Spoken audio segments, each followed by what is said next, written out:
Assalamualaikum warahmatullahi wabarakatuh. Innal hamdalillah nahmaduhu wa nasta'inuhu wa nastaghfiruh wa na'udzu billahi min shururi anfusina wa min sayyiati a'malina. May yahdihillahu fala mudilla lahu wa may yudlil fala hadiya lahu. أشهد أن لا إله إلا الله وحده لا شريك له وأشهد أن محمدا عبده ورسوله يا أيها الذين آمنوا اتقوا الله حق تقاته ولا تموتن إلا وأنتم مسلمون يا أيها الناس اتقوا ربكم الذي خلقكم من نفس واحدة وخلق منها زوجها وبث منهما رجالا كثيرا ونساء واتقوا الله الذي تساءلون به والأرحام إن الله كان عليكم رقيبا يا أيها الذين آمنوا اتقوا الله وقولوا قولا سديدا يصلح لكم أعمالكم ويغفر لكم ذنوبكم ومن يطع الله ورسوله فقد فاز فوزا عظيما أما بعد فإن أصدق الحديث كتاب الله وخير الهدي هدي محمد صلى الله عليه وسلم وشر الأمور محدثاتها وكل محدثة بدعة وكل بدعة ضلالة وكل ضلالة في النار. Ma'asyiral muslimin wal muslimat, ikhwan dan akhwat yang semoga dirahmati Allah Subhanahu wa taala. Pertama puji dan syukur mari kita persembahkan kepada Allah Azza wa Jalla atas limpahan nikmat dan karunia yang Allah Subhanahu wa taala berikan kepada kita. Kita bisa diberikan kemudahan oleh Allah Ta'ala untuk senantiasa hadir di salah satu taman-taman surga Allah, yaitu majelis ilmu. Semoga dalam keadaan yang dilimpahi keberkahan, yaitu hujan, semoga kita termasuk orang-orang yang diberikan istiqomah oleh Allah Ta'ala untuk menuntut ilmu. Dengan turunnya hujan, terkadang langkah ini merasa berat untuk melangkahkan kaki ke majelis ilmu. Semoga dengan kesulitan-kesulitan yang kita hadapi saat kita menghadapi kesulitan di dalam menuntut ilmu, semoga ini menambah pahala kita di sisi Allah Tabaraka wa Ta'ala. Amin. Dan juga salawat beserta salam semoga tercurah limpahkan kepada Nabi Muhammad sallallahu alaihi wasallam serta keluarga, sahabat, tabi'in dan tabi'in, dan semoga kita termasuk orang-orang yang senantiasa mengikuti sunnah-sunnahnya dan juga meneladani akhlak-akhlaknya yang mulia, jejak hidupnya yang telah diabadikan oleh Allah Ta'ala dalam Al-Quran dan juga dalam kitab-kitab sirah bisa membacanya. Kita bisa membacanya, mudah-mudahan ini dapat kita terapkan dalam kehidupan kita sehari-hari. Ma'asyiral jamaah, kaum muslimin wal muslimah rahimakumullah.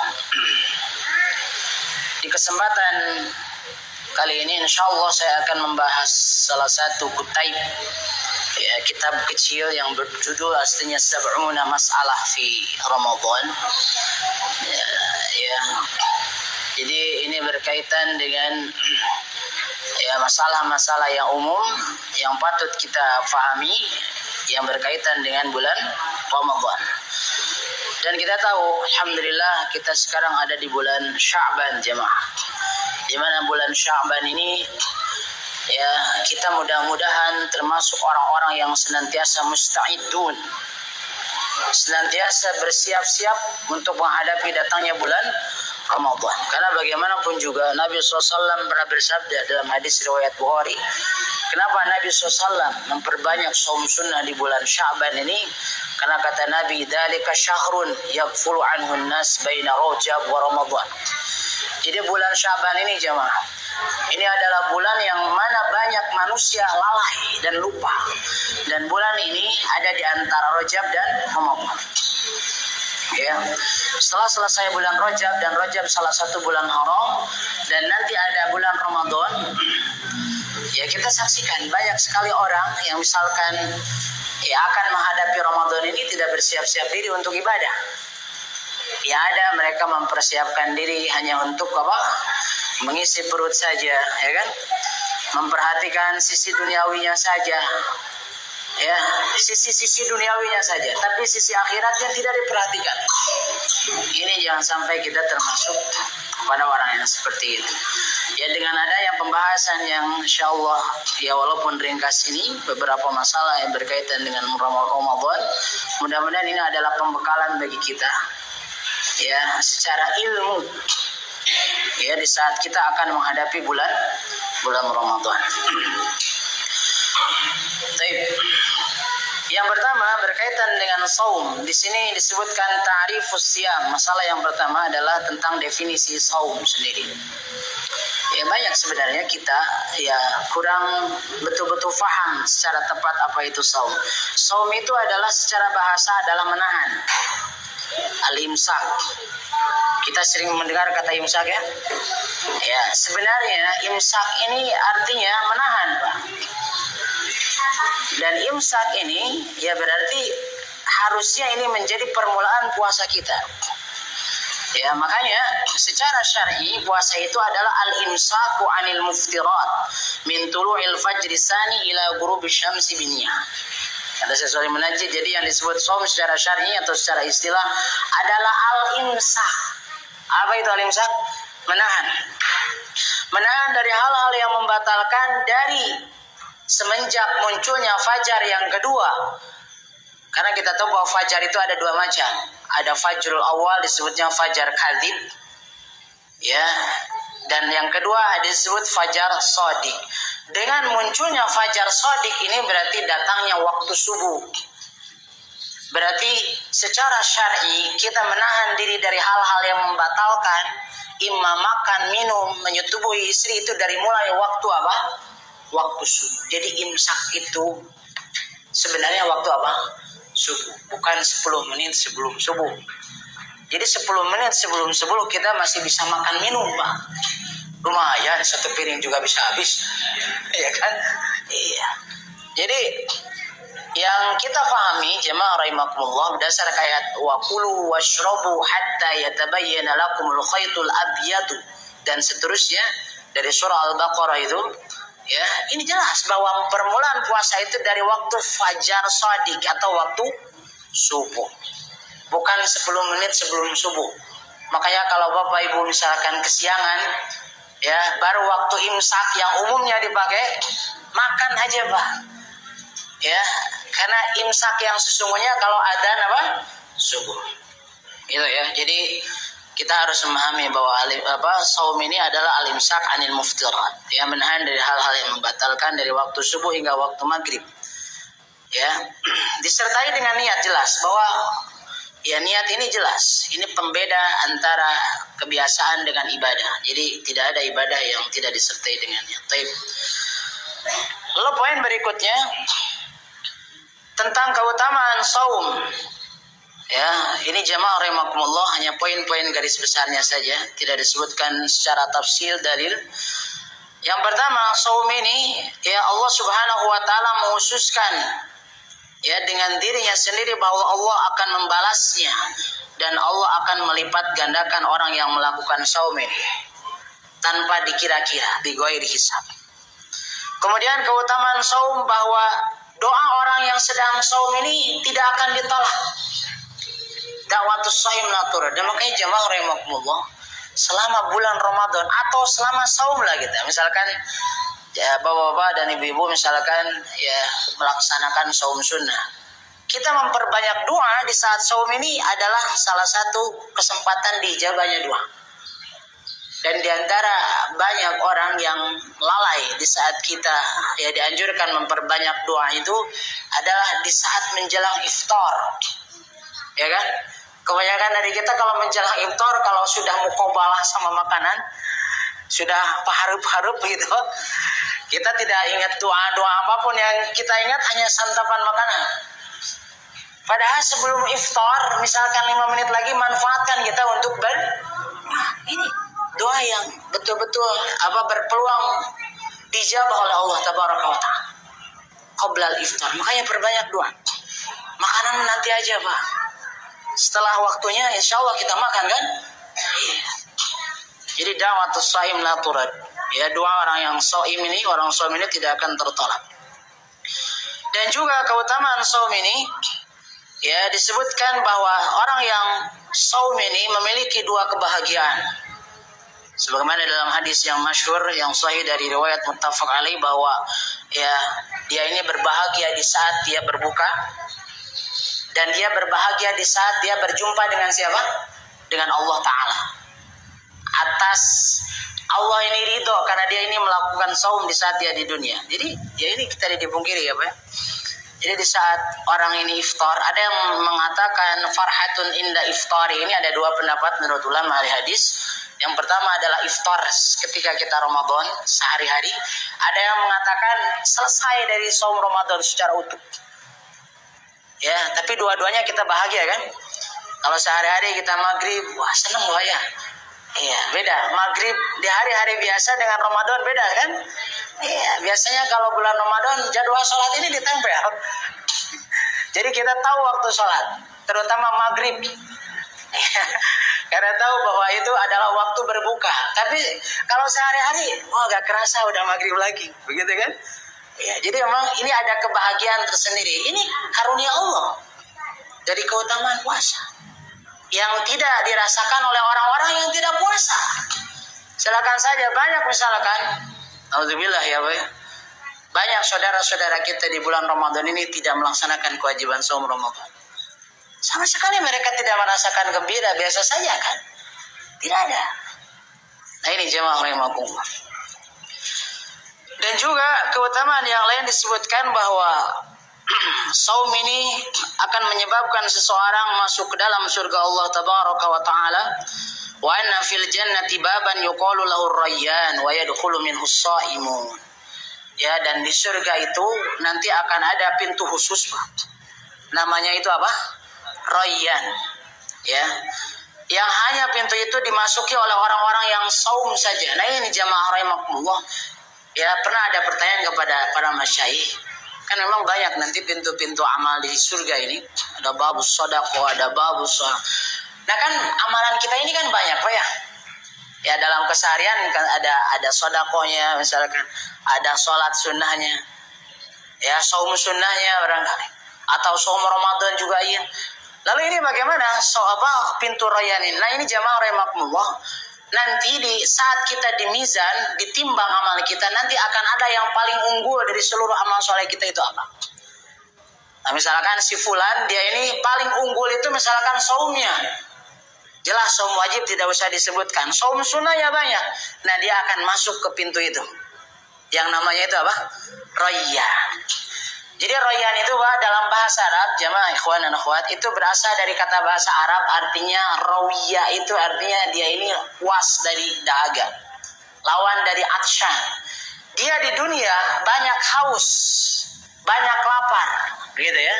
Nah, di saat dia di akhirat Allah memuaskannya dengan minuman-minuman surga. Makanya nama pintunya apa? Rayyan. Jadi tidak ada lagi lapar dan haus di surga, Pak. Jadi makan minum di surga ini bukan karena lapar dan haus.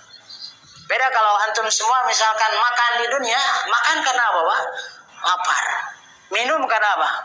Haus. Di surga tidak begitu. Jadi di surga tidak ada lapar dan haus. Karena lapar dan haus ini bagian dari derita. Kalau ada penderitaan di surga berarti itu bukan nikmat, ya kan? Ya, jadi gak ada yang telat makan, sakit mah gak ada. Gak ada. Udah gak ada lagi mah gak ada nanti. Pokoknya semuanya betul-betul abadi. Nikmat selama-lamanya, tidak ada lagi yang sakit. Baik. Lalu berikutnya jamaah rahimakumullah tentang saum Ramadan, dan kita tahu saum Ramadan ini adalah salah satu dari rukun Islam dan dipadukan di sebuah bulan yang mulia yaitu bulan Ramadan. Bahkan di bulan Ramadan itu diturunkan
Assalamualaikum.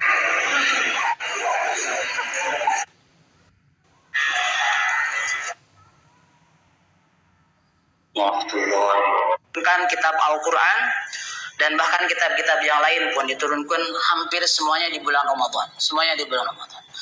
Dan di bulan Ramadan ini kita tahu ada satu malam yang lebih utama daripada 1000 bulan. Apa itu? Lailatul Qadar. Lailatul Qadar. Ini ada pembahasan tersendiri yang jelas. Ini tidak ada di bulan yang lain. Inilah yang menjadikan utamanya Ramadan, adanya satu malam yang mana malam ini lebih mulia daripada 1000 bulan. Orang yang mengisi, yang menghidupkan Lailatul Qadar, itu akan diberikan pahala seperti ibadah dalam waktu 1000 bulan, 83 tahun lebih. Luar biasa. Ini khusus bagi umat Nabi Muhammad SAW saja, tidak bagi yang lain jemaah.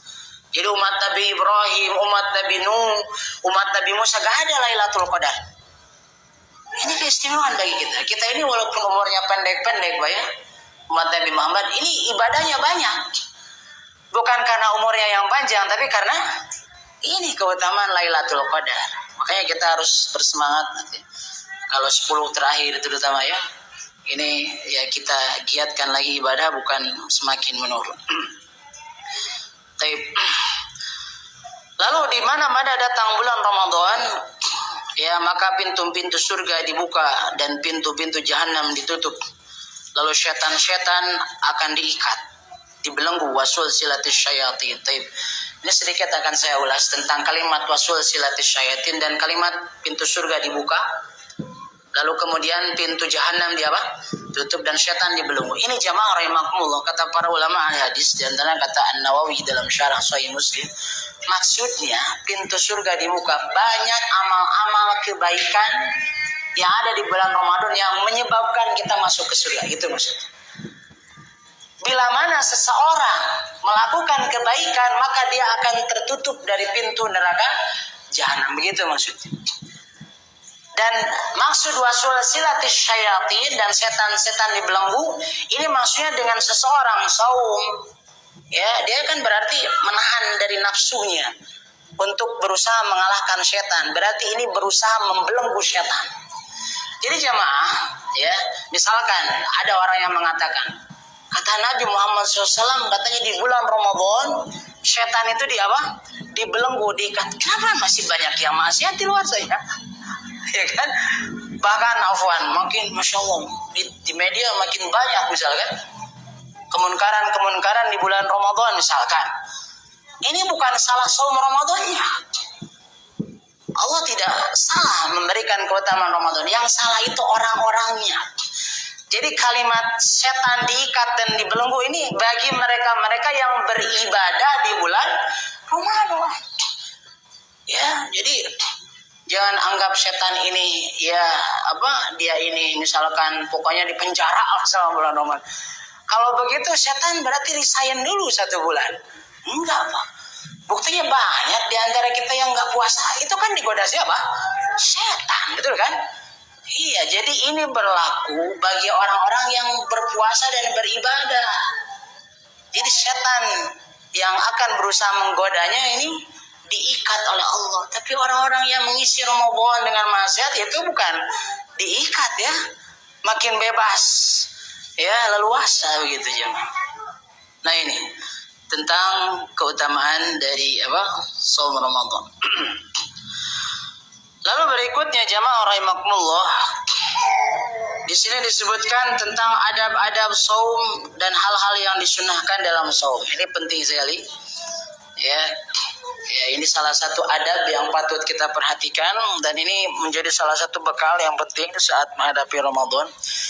Banyak di antara kita yang saum itu hanya istilah kata orang Sunda mah nyuparkeun kewajiban. Jadi cukuplah, penting menahan lapar, haus ya cukuplah. Mau maksiat ataupun tidak, yang jelas saya nahan makan dan minum, nanti maghrib makan lagi. Ya gitu aja, Pak. Apa bedanya kalau kita hanya memindahkan jadwal makan? Betul kan? Iya, nggak ada substansinya kalau gitu. Ya. Nah, maka kita kenali adab-adabnya. Di sini disebutkan Ada di antaranya yang adab ini yang wajib dan ada di antaranya yang mustahab atau dianjurkan. Ya, di antara yang dianjurkan ini disebutkan yaitu al-hirsu 'ala suhur wa ta'khirih. Yaitu kita hendaklah bersemangat untuk sahur dan akhirkan sahur itu. Ya, memang ini poin secara garis besar saja Pak. Kalau baca dalil-dalilnya panjang. Jadi ini jelas perbedaan saumnya umat Nabi Muhammad SAW dan orang Yahudi. Orang Yahudi juga suka saum Pak.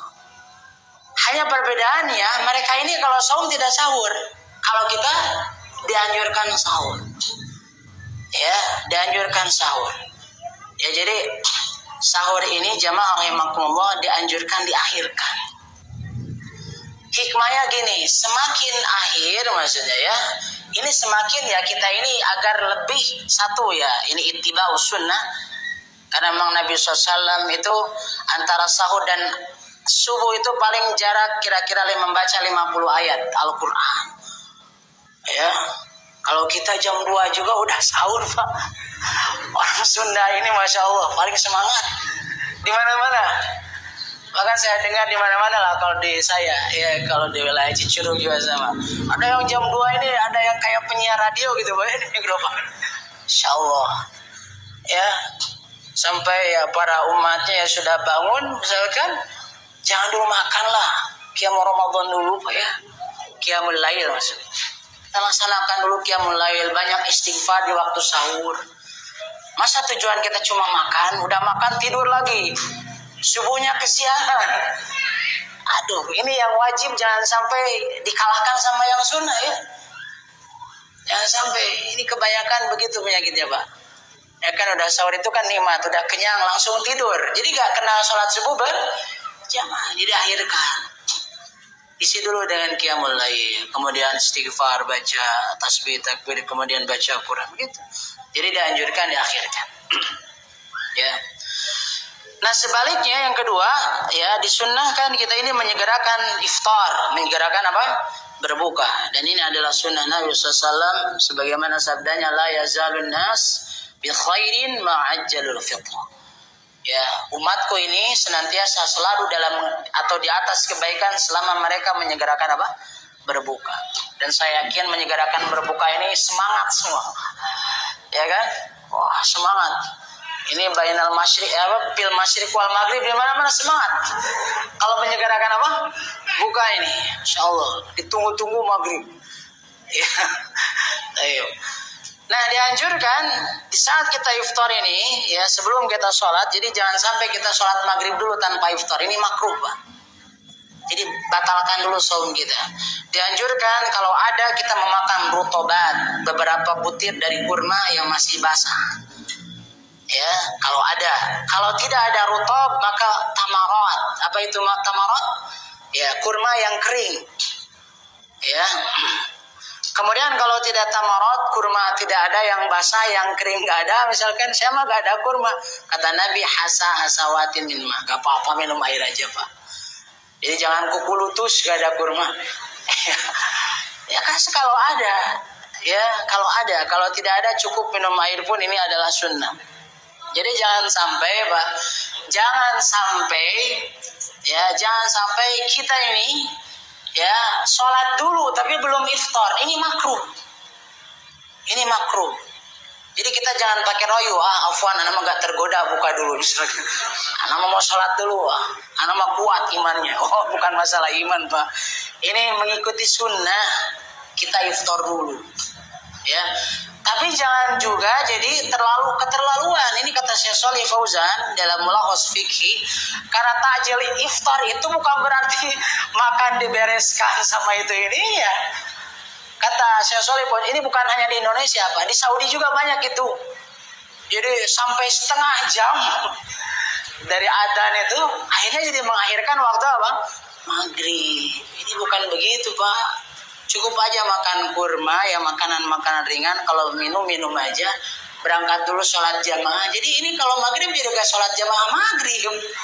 Dengan alasan apa? Iftar. Saya mah selama bulan Ramadan tidak sholat jamaah maghrib. Jangan gitu Pak. Ini rugi sekali. Makanya makan dulu sedikit kurma atau apalah yang minum. Udah itu sholat tuh. Ya, jadi kata Syekh Shalih Fauzan ini adalah kemungkaran tanpa disadari.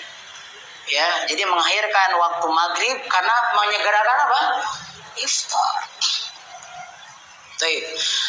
Lalu ada berikutnya al-bu'du 'anir rafas. Nah, ini adab yang kiranya wajib ya, bukan sunnah ini. Yaitu menjauhi perkataan-perkataan buruk dan kotor. Ya, ar-rafas ini adalah as-sakhaf wa fahishul kalam kata Syekh Munajjid. Jadi kalau kita Pak, di saat saum ini yang ngomong ini agak disaring, Pak. Bahkan kalau ada orang yang tiba-tiba memarahi kita, misalkan sedang saum, ini tahan. Sampai kata Nabi, fal yakul ini shaim. Ini kata para ulama tidak mesti dikatakan, ada yang mengatakan begitu. Jadi di dalam hati saja, saya ini sedang apa? Sedang puasa. Jadi jangan sampai ada orang yang marah sama kita langsung marah lagi. Jadi berantem. Apa hikmah puasa kalau begitu? Ya, sedangkan kata Nabi, "Man lam yada' qaula zur wal 'amala bihi falaysa lillahi hajah fi ayyada'a ta'amahu wa syaraba." Ini buat apa? Kita menahan lapar dan haus, tapi kita tidak meninggalkan ucapan-ucapan dusta. Ngomong masih sama saja. Jadi sebut saja lah Pak, di bulan Ramadan ini tahan misalnya kita latihan.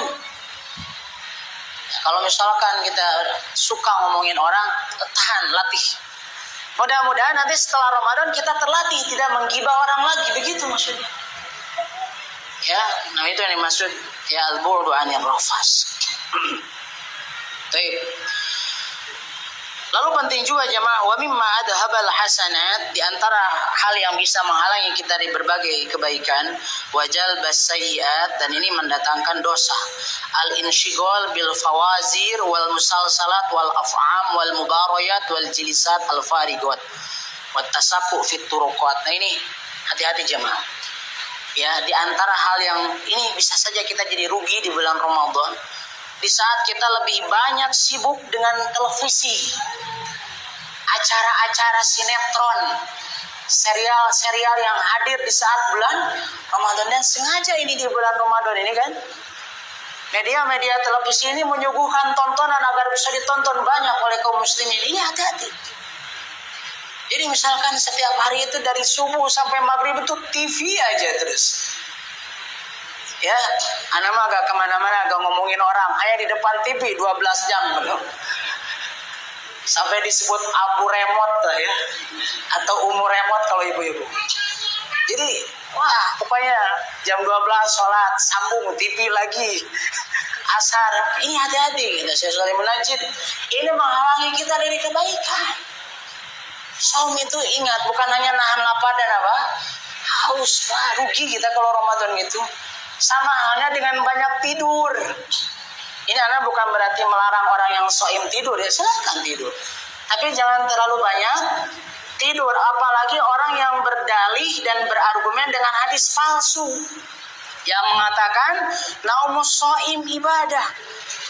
Tidurnya orang puasa itu apa? Ibadah. Udah aja semua tidur. Udah sahur tidur. Kenapa tidur? Ibadah. Ya, dari subuh sampai duhur tidur lagi. Ini ngapain? Habis kita sama tidur, Pak. Ini awas, hadis itu hadis palsu, Pak, kata Ibnu Jauzi dalam Al-Mu'tu. Jadi jangan coba-cobalah ya kaum yang ya sebutlah orang-orang malas ini berdalih dengan hadis yang mautu ini, naumus shaim ibadah katanya. Untuk apa kita ya didorong oleh Nabi untuk ibadah? Baik. Lalu berikutnya adab yang kadang kita melalaikannya, adamul iksar minat ta'am. Hati-hati Pak, jangan terlalu banyak makan. Walaupun Masya Allah ya, ini iftar ini, nah ini. Jadi di saat iftar, jangan sangka setan ini absen. Jadi setan ini di saat kita iftar hadir Pak. Apa? Jadi di saat kita makan supaya kita tidak membaca tasmiyah, tidak baca bismillah, ya kan? Ini supaya kita begitu. Dan berikutnya sudah tidak baca tasmiyah agar porsi makannya banyak. Ya, ini abongkina tidak arti isu, Pak ya.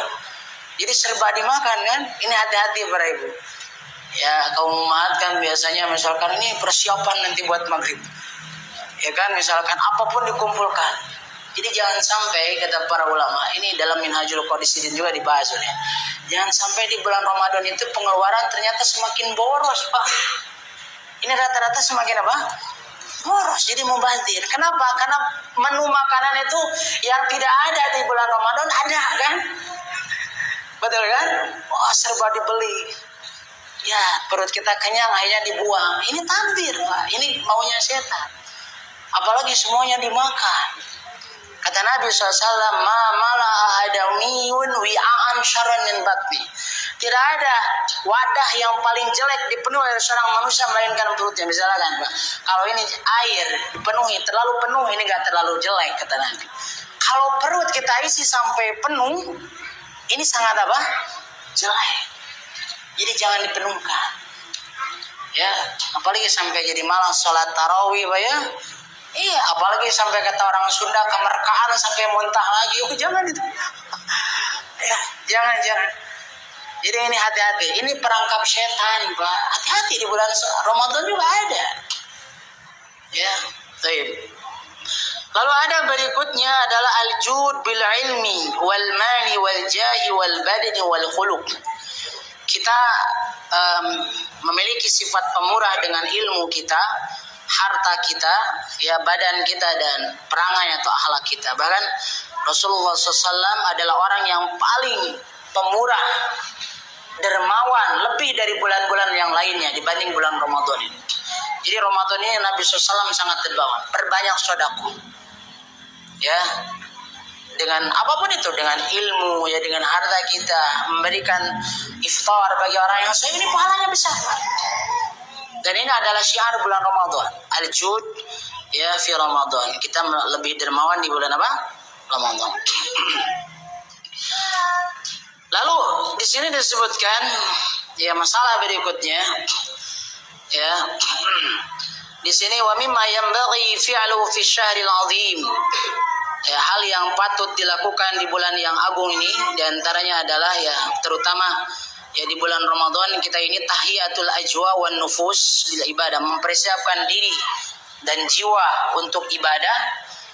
Kemudian dari bulan Syaban kita menyegerakan taubah dan juga berbahagia dengan datangnya bulan Ramadan, ya menyempurnakan saum sampai selesai, khusyuk dalam salat tarawih atau qiyam Ramadan dan tidak futur di saat 10 terakhir bulan Ramadan. Nah ini patut diperhatikan. Nah sekarang kita masih di bulan Syaban. Sekarang segerakan taubat. Jadi sekarang kita dalam rangka takhliyah dulu, bersihkan diri ini dari dosa-dosa. Kedoliman selesaikan sebelum Ramadan datang. Ya, setelah itu kita persiapan, setelah jiwa kita, ya hati kita bersih, kita persiapkan untuk ibadah yang begitu banyak. Saumnya kita laksanakan dengan sempurna, dengan itqan. Kita gembira dengan datangnya bulan ini. Ya, lalu kita ingin khusyuk dalam tarawih. Khusyuk ini berarti harus tumanina. Jangan Pak cari-cari tarawih yang speednya. Nah ini ya, kecepatannya sampai misalkan sekian menit. Jangan, ini enggak khusyuk Pak. Ya, masa iya sholat tarawih pakai durasi begitu? Ini bukan balap kan ikhwah. Ya kan? Kita ini ingin mencari keutamaan man qama ramadhana imanan wa ihtisaban ghufira lahu ma taqaddama min. Apa yang kita cari kalau kita carinya pengen cepat-cepat? Ya, jadi misalkan kalau ada pertanyaan gimana kalau ada tarawih tidak tumanina imamnya, jangan kita ikuti. Karena tumanina ini adalah salah satu rukun. Kalau gak tumanina gak sah sholatnya. Wah. Ya, kita khusyuk dalam sholat tarawih dan jangan sampai futur di saat 10 hari terakhir karena di sana ada Lailatul Qadar. Ini tidak dipungkiri lah ya, fenomena Pak ya di mana-mana. Bulan Ramadan terutama sholat tarawih di malam-malam pertama ini rata-rata apa? Penuh sekali ya. Wah, masjid segede apapun serasa sempit. Ya, pertengahan ya ini menghilang entah kemana. Jamaah apalagi 10 hari terakhir bisa terbilang dengan jari ya. Nah harusnya semakin akhir ini semakin apa? Semangat kita mencari apa? Lailatul Qadar. Baik. Dan boleh kita, kata Syekh Shalih Munajjid, la ba'sa minat tahniah bidukhuli syuhuri Ramadan. Jadi kita boleh mengucapkan misalkan marhaban ya syahr Ramadan, ini boleh. Kita mengucapkan selamat datang Ramadan, ini hukumnya boleh. Tidak dilarang. Ya, tidak dilarang. Tarahib dengan datangnya Ramadan. Lalu masalah berikutnya, ya di sini disebutkan tentang hal-hal yang berkaitan masih dengan Ramadan. Subut dukhuli syahr, bagaimana Ramadan ini ditetapkan. Ya, duhur Ramadan ini atau masuknya bulan Ramadan ini sesuai sunnah Nabi yang dilakukan oleh salafus saleh sahabat dan tabi'in itu tetapnya dengan dua hal. Yang pertama dengan apa? Ru'yatul hilal. Dan yang kedua itu dengan sempurnanya atau menyempurnakan Sya'ban berapa hari? 30 hari. Jadi misalkan ya sekarang kita sudah difasilitasi oleh pemerintah ya kan. Jadi kita ikuti saja keputusan pemerintah. Ya, biasanya tanggal 29 Sya'ban nanti maghrib mereka akan ya melakukan ru'yatul hilal. Termasuk di Pelabuhan Ratu ya, ada titiknya. Ya di pantai-pantai ini ada mereka para ahli yang sudah ada disiapkan untuk meru'yatul hilal. Jadi kita tinggal mendengarkan keputusan pemerintah. Simpel sebenarnya zaman sekarang. Kita tidak usah meru'yat hilal sendiri, Pak. Apalagi nggak punya keahlian. Apalagi mendung ini ada nggak? Nggak bisa kan? Nggak bisa berdasarkan don, harus yakin. Kita lihat, ini pasti. Dengan ru'yatul hilal ini pasti. Dan yang kedua, kalau dulu karena ada halangan, fa'in gumma alaikum, misalkan karena samar ya kan Pak. Kalau misalkan dulu mendung atau hujan, karena belum ada teleskop zaman sekarang yang digunakan oleh ya para ahli astronomi. Jadi kalau tidak terlihat hilal, udah aja sempurnakan Sya'ban jadi berapa? 30 hari. Begitu. Jadi nanti pun kalau misalkan Pak ya, di kalender walaupun sudah ditentukan, itu sudah ini hanya dalam hisab saja. Kalender itu hisab Pak. Jadi kita jangan patokan ke sana. Kita nanti tunggu ru'yatul hilal.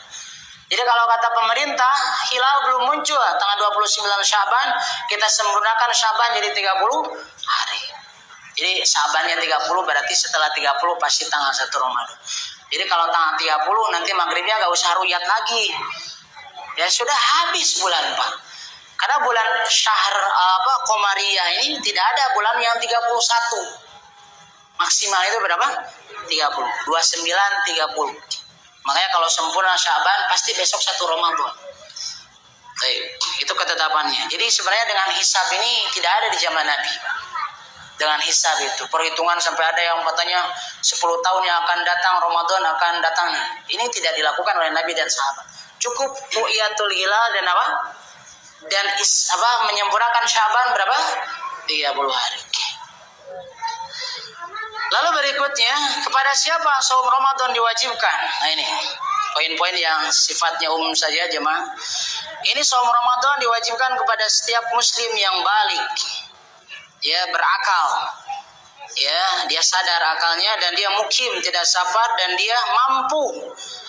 Ya, kalau perempuan itu terbebas dari halangan. Ya, halangan ini dalam artian al-haid wan nifas. Ya. Ini bedanya kaum wanita muslimah ini, kalau laki-laki kan tidak ada mawani. Ya, mawaninya paling hanya sakit saja. Ya.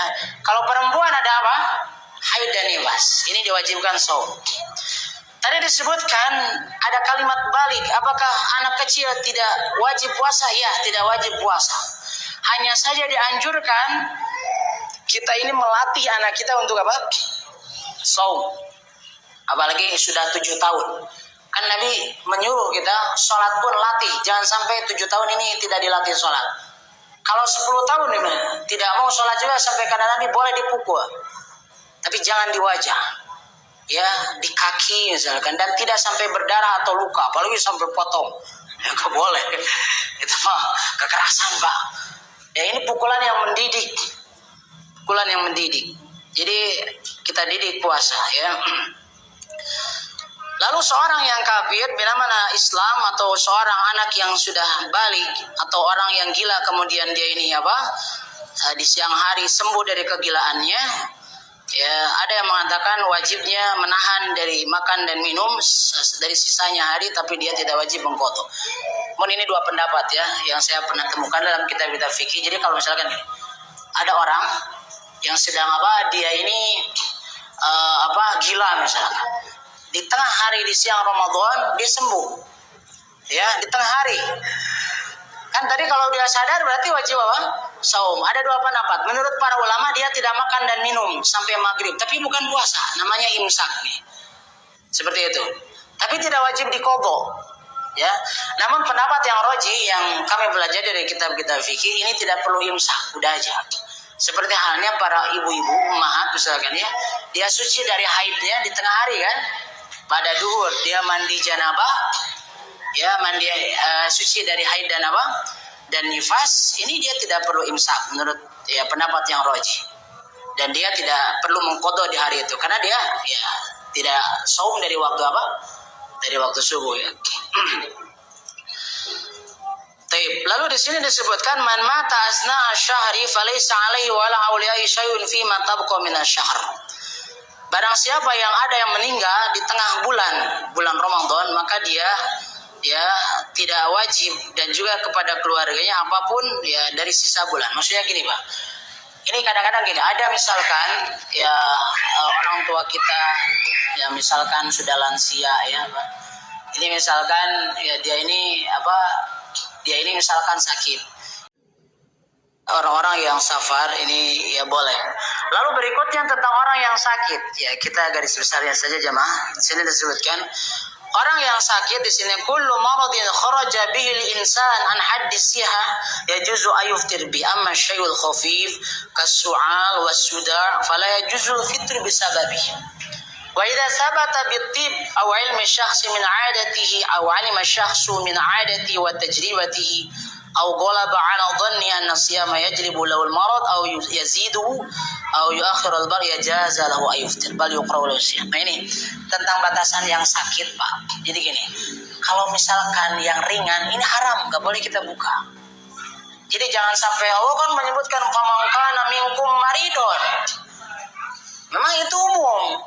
Kita batuk pilek kan maridun kan? Iya, jadi ini baru batuk goh-goh sedikit aja anak iftar jangan, apalagi seperti sakit mata begitu ya. Sakit kepala ringan, jadi jangan bermudah-mudah kita berbuka. Ini haram kita. Ya, kalau misalkan sakitnya ringan, nggak boleh. Jadi tidak umum sakit ini bisa langsung iftar. Nah, kata para ulama, kalau misalkan ada yang sakit, misalkan dengan sakit itu dengan puasa, ini kesembuhannya secara medis ini akan terlambat, yang ada ini akan makin parah, ini makruh puasa. Jadi jangan paksakan. Makanya kalau kita sudah berobat ke dokter, kata dokter, Pak, ini mohon maaf, jangan dulu puasa. Nah, Bapak dan Ibu jangan ngeyel, jangan sok-sokan, saya mah ahli ibadah. Justru kata para ulama, ini Pak, kalau misalkan Bapak saum ini susah Pak. Bapak harus minum obat, misalkan di jam-jam ini yang sudah diatur.